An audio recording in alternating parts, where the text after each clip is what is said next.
को पूरी दिल्ली राजस्थान को काफी चर्चाओं में लगातार लॉ एंड ऑर्डर पे सवाल उठाए जा रहे हैं और खास तौर पे अभी एससी कमीशन की जो रिपोर्ट जिसमें 7 दिन का वो मांगा है सीएस से और तमाम लोगों से, कैसे देखते हैं?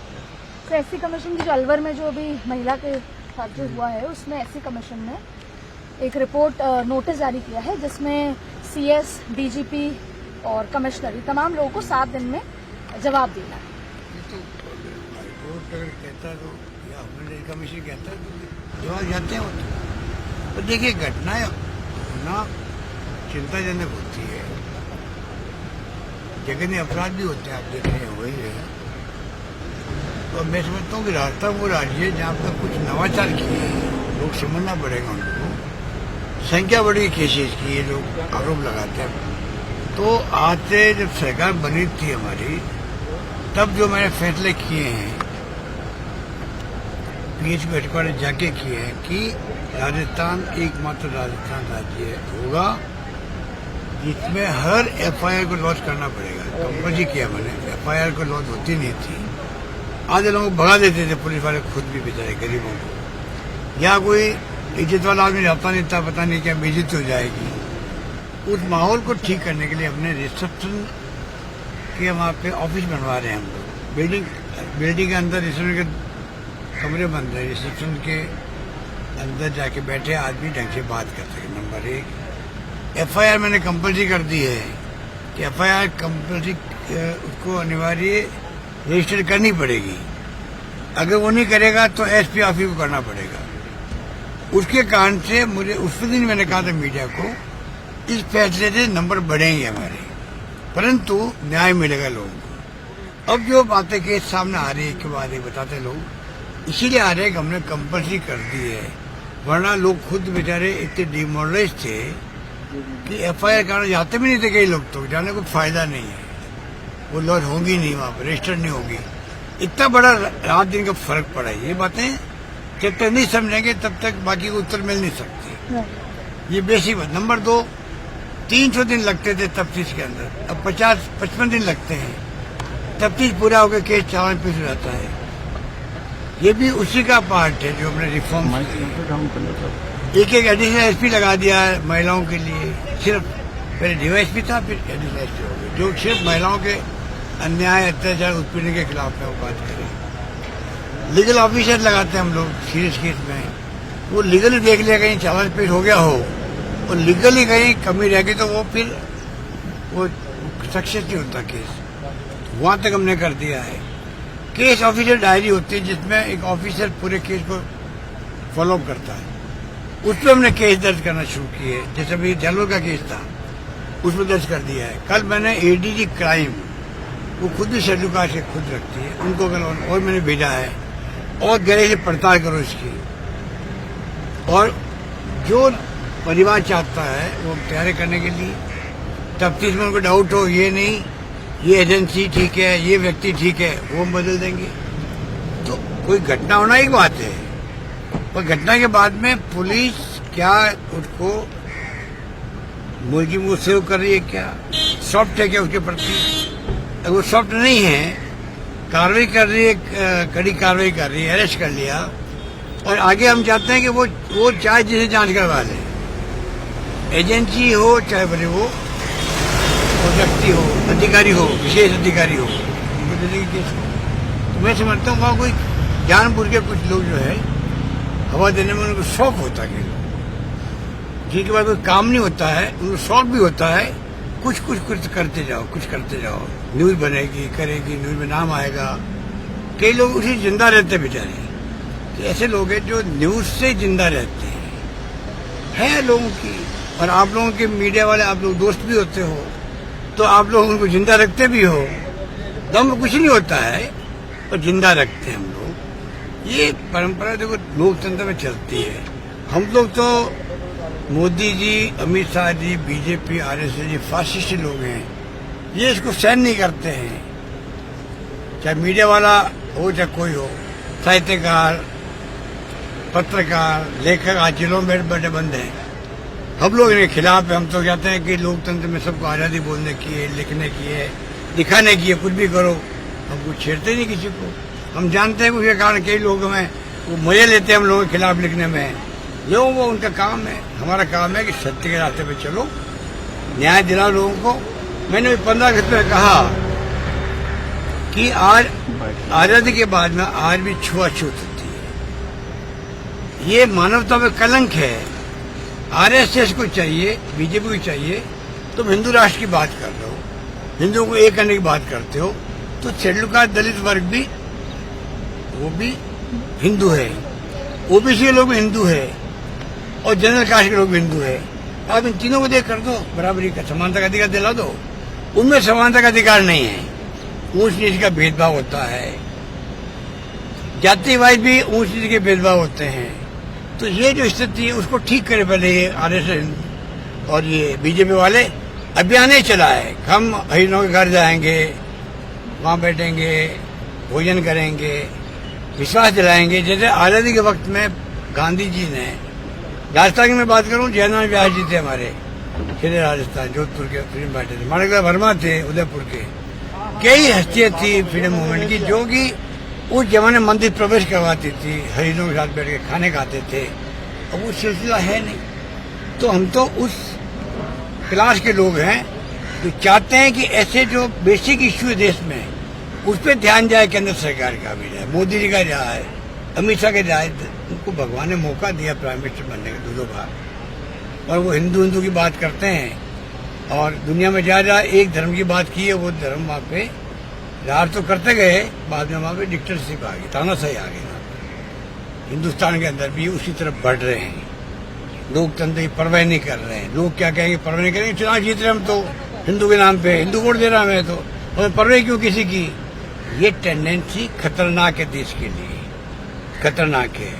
संविधान से, कानून से देश चलता, चाहे कोई ऊंचा आदमी हो चाहे नीचा आदमी, कानून सबके लिए बराबर होता है, ये उसको मानते नहीं है। तो इसलिए ये बात हो सर। आज मैं वहाँ प्रेस कॉन्फ्रेंस ले रहा था अहमदाबाद के अंदर, एक किसी ने क्वेश्चन किया कि एक महिला ने आग लगा दी है, तो मैंने रघु शर्मा को पूछा भाई आग किसने लगा दी है। फिर मालूम पड़ा वो तो आग वो है जो पहले लग चुकी है, परिवार में झगड़ा था, देवर का भाभी का जो भी रिश्ते है, 8-10 दिन झगड़े चल रहे थे उनके, उसके अंदर भी आग लगाई नहीं लगाई, तो परिवार तफ्तीश कर रहे थे। तो अभी उसको हमारे बीजेपी वाले उसको सोशल मीडिया में डाल दिया कि लोग उनको पता ही नहीं कि आग लगी है।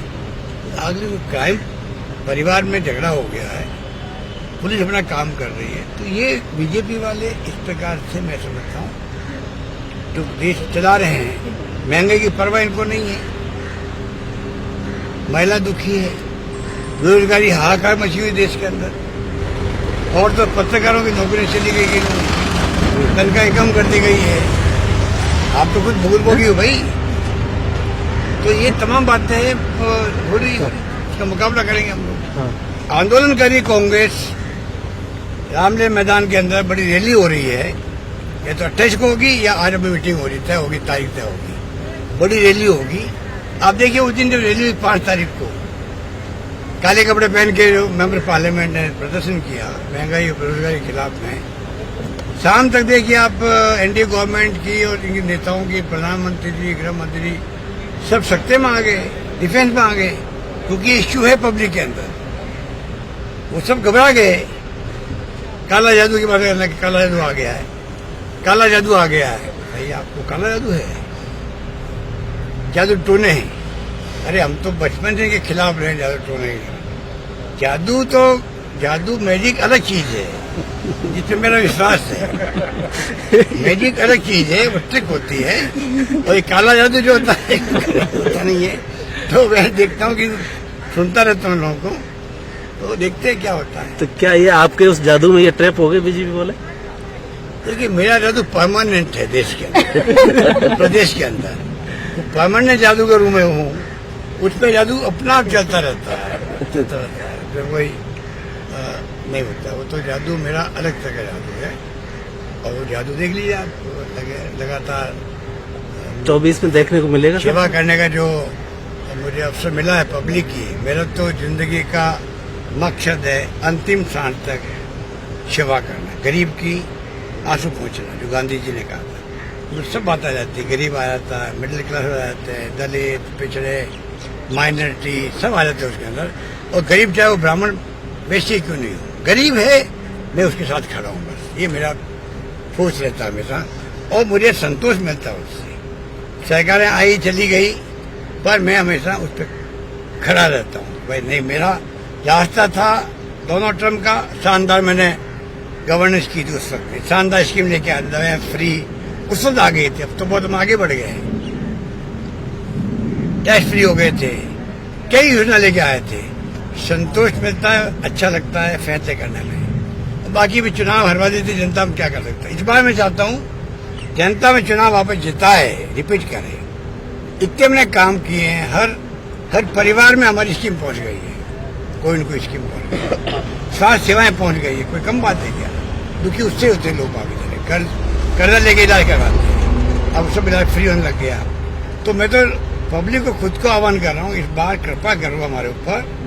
सरकार बदलती है तो स्कीम बंद हो जाती है हमारी, रिफंड बंद हो गई थी, अब उसकी कीमत बढ़ गई 40 से 70,000 करोड़ हो गई हो। तो मैं चाहूंगा कि चाहे ARCP हो, ARCP में बार बार याद करता हूँ, तो प्रधानमंत्री जी से मुलाकात हुई मेरी अभी राजपूत भवन में, अभी मैंने मांग उनसे करी, तो भाई आपने वहाँ पे जयपुर अजमेर में क्या क्या गए थे आप राष्ट्रीय परियोजना बनाओ इसको, जिससे कि जल्दी वो बने। और 13 जिले में पानी की समस्या है, बहुत भयंकर है, राहत मिले और सिंचाई की सुविधाएं मिले। तो मंत्री जी राजस्थान होने के बावजूद भी एक काम नहीं करवा सकते PM से, राष्ट्रीय परियोजना कोशिश नहीं कर सकते। वो जाके कहते भाई मेरा खुद के राज्य का मामला है, तो क्या दिक्कत है उनको। तो वो राइट लेफ्ट की बातें करेंगे, पर उसकी बात नहीं करेंगे। ARCP बड़ा मुद्दा बन गया।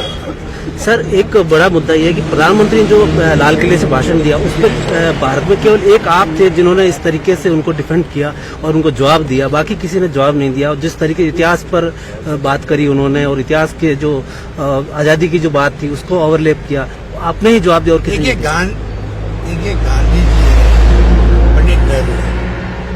पंडित नेहरू अमृत महोत्सव से गायब है। क्या बगैर पंडित नेहरू के आजादी जंग लड़ी गई थी पहले और बाद में, पिछले साल में हम यहाँ तक पहुंचे हैं, तो क्या उनके जिन्होंने कंट्रीब्यूशन किया है, देश की आजादी के लिए संघर्ष किया है, उनको याद किए बगैर 10 साल जेल में बंद रहे पंडित नेहरू। इंदिरा गांधी जी प्रधानमंत्री रहते हुए उनकी छीना छलनी कर दिया, राजीव गांधी शहीद हो गए, राहुल गांधी के परिवार के 2 लोग शहीद हुए, कभी नाम लेते मोदी जी। अगर आप इस प्रकार इतिहास को नई पीढ़ी को बताने में संकोच करोगे, तो आपके इतिहास को नई पीढ़ी क्यों आगे आने वाले वक्त में वो क्यों बताएगी कि मोदी नाम का कोई प्राइम मिनिस्टर बना था, उसने ये काम किया, ये नहीं किया, ये करना चाहिए था, जो भी है वो क्यों बताएंगे। जब आप अगर ये नई परंपरा डाल रहे हो, इतने बड़े त्याग बलिदान की कहानियों को गायब कर रहे हो, विकास की यात्रा को गायब कर रहे हो, उसमें कौन मुसाफिर थे या कौन को उसके अंदर गवर्नेंस करने वाले थे, उनको आप गायब कर रहे हो, फिर काय का अमृत महोत्सव बना रहे हो आप। तो ये जो सब बातें हैं जो ये क्वेश्चन मार्क खड़ी करती है, क्या उनकी नीति और नीयत है।